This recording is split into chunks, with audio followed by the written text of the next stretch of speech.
अब आगे बढ़े अगली पाठशाला। चैप्टर है चढ़ावा चोरी मामले में सुप्रीम कोर्ट ने फौरन सुनवाई से इनकार क्यों कर दिया, और बैंक को शक हो गया और ट्रस्ट को क्यों नहीं हुआ।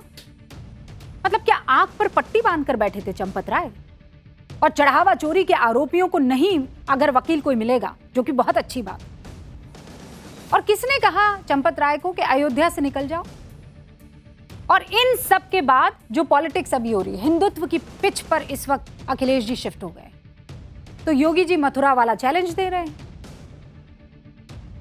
रामलला के दरबार में चढ़ावा चोरी कांड को आज कितने दिन पूरे हो गए, कोई बता सकता है? 23 दिन।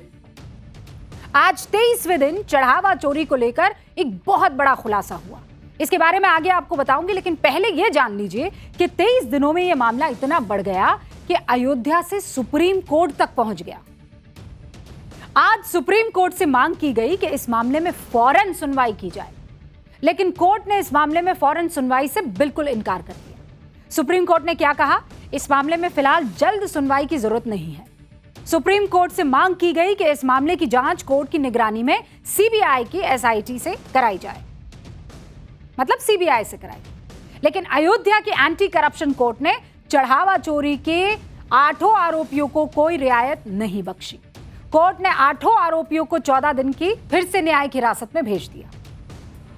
अब सवाल यह है कि अयोध्या पुलिस पर जो बार बार एक सवाल खड़ा हो रहा है कि अयोध्या पुलिस ने कोर्ट से 8 आरोपियों की रिमांड मांगी ही नहीं। क्यों नहीं मांगी? क्योंकि एसआईटी की जांच के आधार पर ही एफआईआर दर्ज हुई, जिसमें 9 लोगों को आरोपी बनाया गया, 8 लोगों की गिरफ्तारी हुई। लेकिन अब इस मामले की जांच में जुटी अयोध्या पुलिस ने आज कोर्ट में आरोपियों की रिमांड की कोई मांग ही नहीं की। पुलिस के इस फैसले पर लोग बहुत हैरान हैं। लोग पूछ रहे हैं कि आरोपियों को सिर्फ जेल में रखने के लिए गिरफ्तार किया क्या? क्योंकि अदालत के आदेश के बाद अब सभी आरोपी 14 दिन के जेल में रहेंगे। इस दौरान पुलिस किसी आरोपी से पूछताछ भी नहीं कर सकती, क्योंकि पुलिस ने कोर्ट से कोई परमिशन ली ही नहीं। तो फिर अब बड़ा खुलासा भी सुन लीजिए, जिसका जिक्र थोड़ी देर पहले मैं कर रही थी। और यकीन मानिए इन खुलासों को सुनकर आप भी हैरान रह जाएंगे, क्योंकि चढ़ावा चोरी कांड में जैसे जैसे जांच आगे बढ़ रही है, वैसे वैसे सर चकरा देने वाले सवाल खड़े हो रहे हैं। नया खुलासा क्या है? ट्रस्ट को भी पता था कि रामलला के चढ़ावा में चोरी हो रही है। जिस बैंक को चढ़ावे की रकम का मैनेजमेंट करने के लिए जोड़ा गया था, उसे भी मालूम था कि गड़बड़ी हो रही है। बैंक और ट्रस्ट दोनों के बारे में ये दावे सामने आ रहे हैं कि दोनों ने अपने अपने स्तर पर गड़बड़ी रोकने की कोशिश की। ये सब कुछ मालूम होते हुए भी बैंक और ट्रस्ट दोनों आंखें मूंद कर कैसे बैठे रह सकते हैं? आप लोगों के मन में ये विचार नहीं आया होगा? अब आपको एक और चीज समझ, आप देखिए कि रामलला को जो भी चढ़ावा चढ़ता है, उसकी गिनती जो है वो रोज 12 घंटे में होती है, सुबह 8 बजे से रात 8 बजे तक। और ये गिनती कितने शिफ्ट में होती है? ये गिनती होती है 2 शिफ्ट में। मतलब ऐसे समझ लीजिए, सुबह 8 बजे से दोपहर 2 बजे। ये पहली टीम है, ठीक है? यानी टीम 1, उसके पास ये 2 शिफ्ट में चढ़ावे की काउंटिंग होती थी। चढ़ावा गिना जाता 2 शिफ्ट में, ठीक है? अब दूसरी शिफ्ट आई है, मतलब फिर आ गया दोपहर को शिफ्ट चेंज हुई, 2 बजे से लेकर रात 8 बजे।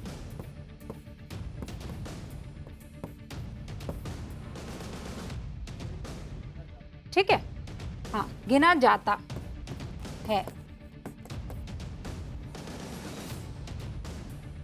सुबह 8 बजे से दोपहर 2 बजे तक एक टीम गिनती, दोपहर 2 बजे से रात 8 बजे तक दूसरी टीम गिनती। और इसीलिए क्या निकल कर आया? 40 दिन में 70 बार चढ़ावा चोरी करने का सबूत इसमें मिला है।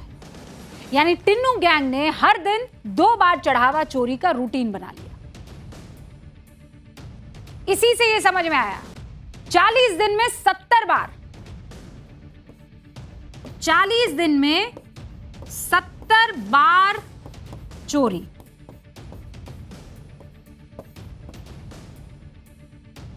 और बकायदा शिफ्ट में चोरी होती थी, इसीलिए 40 दिन में 70 बार चढ़ावा चोरी के सबूत भी मिले हैं। यानी टिन्नू गैंग ने सब कुछ प्लान किया हुआ था। रामलला के चढ़ावे में ये जो गड़बड़ झाला चल रहा था, इस बात की भनक 3 महीने पहले ही एसबीआई यानी स्टेट बैंक ऑफ इंडिया को लग गई थी। इसीलिए एसबीआई ने फौरन चढ़ावा की जो गिनती होती थी उनके कर्मचारियों को हटाने की सिफारिश कर दी। और इसके बाद आउटसोर्सिंग की गई कंपनी की। उन संदिग्ध कर्मचारियों को हटाने की प्रक्रिया भी बाकायदा शुरू हो गई, लेकिन ट्रस्ट के पदाधिकारी चढ़ावा गिनने वाले कर्मचारियों का बचाव करते रहे। और आउटसोर्सिंग ये जो कंपनी की गई थी, एक भी कर्मचारी को उस कंपनी से हटाने नहीं दिया। यानी सब कुछ जानते हुए भी ट्रस्ट ने अनुकल्प मिश्रा, लवकुश मिश्रा, मनीष यादव, रमाशंकर मिश्रा, अविनाश और करुणेश शुक्ल को चढ़ावे की गिनती वाले काम से नहीं हटाया। एसबीआई ने इन सभी की भर्ती एक आउटसोर्स कंपनी के जरिए कराई थी। और मजे की बात यह है कि भर्ती बैंक ने कराई, आउटसोर्स एक तीसरी कंपनी ने किया, लेकिन सिफारिश ट्रस्ट के लोगों की चली। और इसीलिए आउटसोर्स करने वाली कंपनी ने उन्हीं लोगों को चुना जिनकी सिफारिश की गई थी और जो ट्रस्ट के पदाधिकारियों और कर्मचारियों के रिश्तेदार और करीबी थे। और यह हम पहले भी बता चुके हैं। इतना सब कुछ जानकर एक बात तो साफ हो गई है कि ट्रस्ट के पदाधिकारियों को यह पता था कि चढ़ावा चोरी हो रही है, वो फिर भी चुप रहे। और जिसने क्लेंस करने की कोशिश की सिस्टम को, उसकी भी नहीं सुनी, बल्कि चढ़ावा चोरी करने वाले आरोपियों का ट्रस्ट संरक्षण करता रहा। क्योंकि अगर बैंक की सिफारिश ट्रस्ट ने मान ली होती तो चढ़ावा गिनने वाले सभी कर्मचारी हटा दिए गए होते और चोरी रुक जाती। ये तो ट्रस्ट का वो खुलासा। अब ट्रस्ट के बाद देखिए कि कैसे एसबीआई के अधिकारी भी आंख मूंद कर बैठे रहे, जबकि उन्हें 3 महीने पहले ही ये भनक लग चुकी थी कि चढ़ावा चोरी में गड़बड़ी हो रही है। अयोध्या पुलिस की जांच में पता चला कि टिन्नू यादव और गैंग के साथ एसबीआई के 2 कर्मचारी भी मिले हुए थे। एक का नाम तो रत्नेश चतुर्वेदी है और दूसरे का नाम गगनदीप बताया जा रहा है। ये दोनों चढ़ावे की काउंटिंग के दौरान निगरानी के लिए वहां पर मौजूद रहते थे। पता नहीं क्या करते थे। पुलिस को इन दोनों के खिलाफ ठोस सबूत मिल गए हैं, हमारे सूत्र बता रहे हैं। अब आप सोचिए, एसबीआई के अधिकारियों को यह भनक थी कि यहां चोरी हो रही है, कर्मचारी गड़बड़ी कर रहे हैं, लेकिन बैंक को यह भनक क्यों नहीं थी कि उसके भी 2 कर्मचारी उस प्रक्रिया के हिस्सा हैं? उनकी मिलीभगत के बगैर चढ़ावा चोरी संभव ही नहीं था। और बैंक ने अपने कर्मचारियों को हटाया क्यों नहीं, यह भी बड़ा प्रश्न। और यह जानकर और ज्यादा आप हैरान हो जाएंगे कि रामलला के दरबार में लूट का एक पूरा तंत्र विकसित करने की कोशिश हो रही है। पूरा तंत्र। ट्रस्ट में बड़े पैमाने पर नियुक्तियों का भी खेल चल रहा था। सिफारिशों के आधार पर अपने अपने करीबियों को धड़ल्ले से नौकरी पर रखा जा रहा था। मैंने पहले भी आपको यहां न्यूज की पाठशाला में बताया था। बगैर पुलिस वेरिफिकेशन की नियुक्तियां कर दी। ऐसे कर्मचारियों की नियुक्ति को लेकर ट्रस्ट ने नई गाइडलाइन जारी करने का फैसला किया है। अब जिन कर्मचारियों की नियुक्ति सिफारिश के दम पर हुई, उनके कामकाज की समीक्षा की जाएगी। अब पछताए होत क्या जब चिड़िया चुग गई खेत। उनका पुलिस वेरिफिकेशन कराकर स्क्रीनिंग की जाएगी। वाह भाई। अगले महीने 11 जुलाई को ट्रस्ट की बैठक में यह फैसला ले लिया जाएगा कि ट्रस्ट में घुस चुके किन किन कर्मचारियों को बाहर का रास्ता दिखाना है। अब अयोध्या की यह लड़ाई सिर्फ कानूनी पिच पर नहीं है, जांच एजेंसियों के पिच पर नहीं है, अब पॉलिटिकल पिच पर भी भयंकर भिड़ंत हो रही है। जिस तरह से अखिलेश यादव चढ़ावा चोरी का मुद्दा छोड़ नहीं रहे हैं, उससे लग रहा है कि आगे भी लड़ाई बहुत तगड़ी होगी। एक बात साफ है, अगले साल यूपी चुनाव में अखिलेश यादव अयोध्या को बड़ा चुनावी मुद्दा बनाएंगे और उसकी बुनियाद उन्होंने रख दी है। 2 दिन पहले अयोध्या से लेकर अखिलेश यादव ने एक नया संकल्प लिया।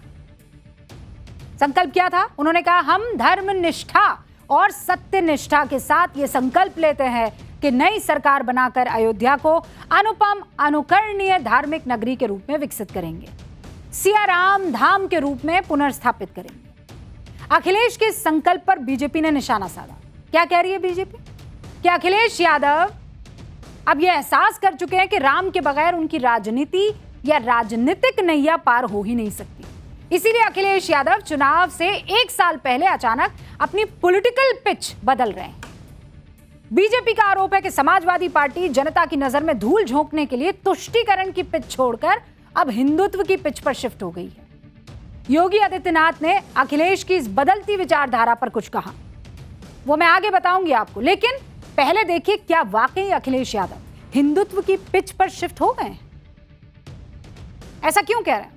क्योंकि 2013 में अखिलेश यादव ने अपनी सरकार में हमारी बेटी उसका कल योजना चलाई थी। 10वीं पास करने वाली सिर्फ मुस्लिम और अल्पसंख्यक समुदाय की बेटियों को पढ़ाई या शादी के लिए 30,000 रुपए की मदद दी जाती थी। लेकिन अब वही अखिलेश यादव हैं जो 2026 में कह रहे हैं कि अब जो हमारे पंडित जी बोलेंगे ना, हम वही करेंगे। पंडित जी की मदद से 2012 में सरकार बनी थी और 2027 में भी बनेगी। 2013 में अखिलेश यादव ने अपनी सरकार में वाराणसी के संकट मोचन मंदिर पर हमला करने वाले आतंकियों के खिलाफ केस वापस लेने की सिफारिश की और अब 2026 में वही अखिलेश जी जो जेठ के बड़े मंगलवार के दिन भंडारा कर रहे हैं, बजरंग बली की पूजा कर रहे हैं, तो बीजेपी हमलावर हो रही है। 2016 में अखिलेश यादव ने कुछ जिलों में मुहर्रम की वजह से दुर्गा प्रतिमा विसर्जन के वक्त और रूट पर पाबंदी लगा दी। तब हिंदू संगठनों ने अखिलेश पर अल्पसंख्यक समुदाय को तरजीह देने के आरोप लगाए थे। 2026 में अखिलेश यादव अभी कह रहे हैं कि श्री रामचरितमानस हमारी सौहार्दपूर्ण संस्कृति का संविधान है। मतलब बीजेपी ये आरोप लगा रही है कि ये पिच कैसे बदली है। अखिलेश यादव ने अपनी सरकार में कब्रिस्तान की 4 दीवारी के लिए 400 करोड़ का भारी भरकम बजट दिया था। शमशानों के लिए 227 करोड़ रुपए आवंटित किए थे। अब वही अखिलेश जी इटावा में केदारेश्वर शिव मंदिर बनवाने की बात कर रहे हैं। बीजेपी तंज कस रही है। 2024 में राम मंदिर के उद्घाटन के बाद आज करीब 2.5 साल होने जा रहे हैं। बीजेपी कह रही है अभी तक रामलला के दर्शन करने नहीं गए अखिलेश, लेकिन जब यूपी का चुनाव नजदीक आया तभी अखिलेश यादव ये कह रहे हैं कि वो मर्यादा पुरुषोत्तम भगवान राम के दर्शन के लिए अयोध्या जरूर जाएंगे। और इसीलिए जब अखिलेश यादव अयोध्या में चढ़ावा चोरी का मुद्दा जोर शोर से उठा रहे हैं तो योगी आदित्यनाथ कह रहे हैं कि अयोध्या त्रेता युग का स्मरण करवा रही है। इसीलिए अखिलेश यादव के मुंह में पानी आने लगा है। आप खुद सुनिए। सवाल हमारे दर्शन का नहीं है। जो मुख्यमंत्री जी वर्ल्ड रिकॉर्ड बना रहे थे जाने का अयोध्या, और ये कहने से थकते नहीं थे कि हम इतनी बार जा चुके हैं, हम इतनी बार दर्शन कर चुके हैं। वहां पर सोचिए उनके जाने के बाद भी उन्हें जानकारी नहीं मिली इस बात की। तभी तो कहावत बनी है, चिराग तले अंधेरा। मैं कल समाजवादी पार्टी के अध्यक्ष श्री अखिलेश यादव जी का एक बयान पढ़ रहा था। वो कह रहे थे कि उनकी सरकार आएगी तो अयोध्या को धार्मिक नगरी बनाएगी। अरे आप क्या धार्मिक नगरी बनाएंगे? आपने तो अपना इतिहास देखे, राम भक्तों पर गोली आप ही के लोगों ने चलाई थी, आप ही की सरकार ने चलाई थी, समाजवादी पार्टी की सरकार ने। आज जब राम भक्तों के परिश्रम और पुरुषार्थ से प्रधानमंत्री मोदी जी के नेतृत्व में अयोध्या अब त्रेता युग का स्मरण करा रही है, तो आपके मुंह में भी पानी आने लग गया है। अब राम मंदिर के चढ़ावा चोरी कांड ने हर सनातनी को गुस्से में तो ला दिया है। हर कोई मांग कर रहा है कि रामलला का धन चुराने का महापाप जिसने किया है उसे तो सख्त सजा मिले। और लोगों का ये गुस्सा आज अयोध्या में देखने को भी मिला, जब अयोध्या बार काउंसिल की बैठक में यह फैसला लिया गया कि चढ़ावा चोरी के आरोप में जेल भेजे गए पूरे टिन्नू गैंग का एक को केस कोई वकील नहीं लड़ेगा। अगर कोई वकील उन आरोपियों का केस लड़ना चाहता है तो उसे पहले 5 लाख रुपए वकील संघ के पास जमा करने पड़ेंगे। बार काउंसिल के फैसले के बारे में वकील कुछ कह रहे हैं, मैं चाहती हूं आप सुने। वो अभियुक्तों की ओर से वकालत नहीं करेगा। अगर अधिवक्ता वकालत करता है तो इस संघ में सहयोग की धनराशि में 5 लाख रुपए वो प्रत्येक नाम से जमा करेगा। और आगे ये भी तय किया गया है कि ये चंपक राय, गोपाल राव और ये अनिल मिश्रा, इन लोगों के खिलाफ मुकदमा दर्ज कराने के लिए 173 सीआरपीसी की कार्यवाही की जाएगी। प्रभु राम का चंदा चोरी करें, इतना गंभीर इन पर आरोप लगे और ये सोच रहे हैं कि इनके लिए वकील केस लड़ने जाएगा, और इसीलिए बार काउंसिल की तरफ से ये फैसला, और लोग इस फैसले को बड़ा पसंद कर रहे हैं।